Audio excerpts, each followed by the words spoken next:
আমি যখন বারবার কল করে তোমায় ভালোবাসি ভালোবাসি বলতাম, তুমি তখন বলতে অতিভক্তি চোরের লক্ষণ।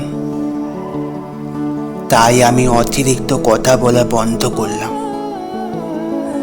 আমি যখন কথা বলতে চাইতাম, একটু সময় দিতে বলতাম, তুমি তখন বলতে সময়ের দাম দিতে শেখো। তাই আমি আবেগ কন্ট্রোল করে সময়ের দাম দিতে শিখলাম। আমি যখন তোমার কল বা মেসেজের দীর্ঘ অপেক্ষা করতাম, তুমি তখন বলতে বেশি আশা ভালো না। তাই আমি আশা করা ছেড়ে দিয়ে অপেক্ষা করতে ভুলে গেলাম।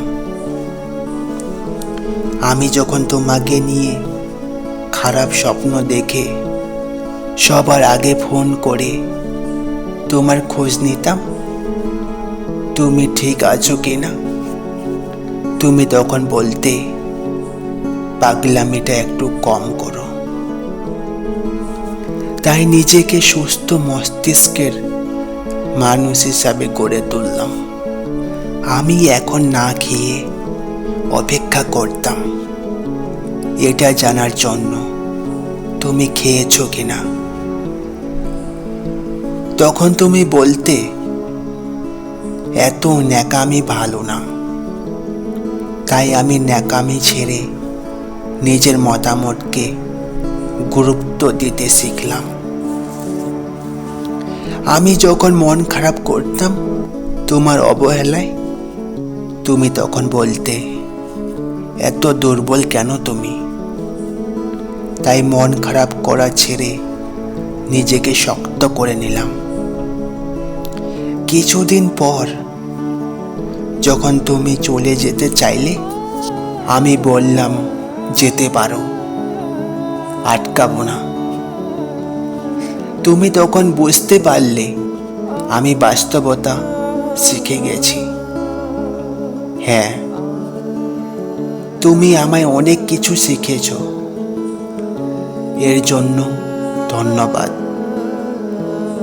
তবে তুমি হয়তো জানতে না, এই ন্যাকামিগুলোই একটা সুন্দর ভালোবাসার ইতিহাস গড়ে তোলে।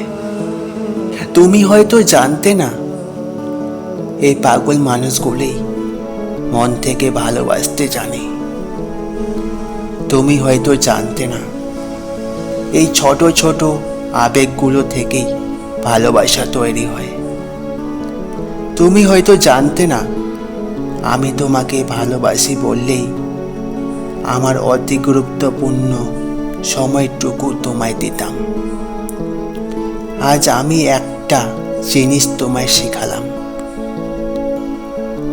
অতিরিক্ত অভিমান নিয়ে যারা হারিয়ে যায় তারা কখনো ফিরে আসে না।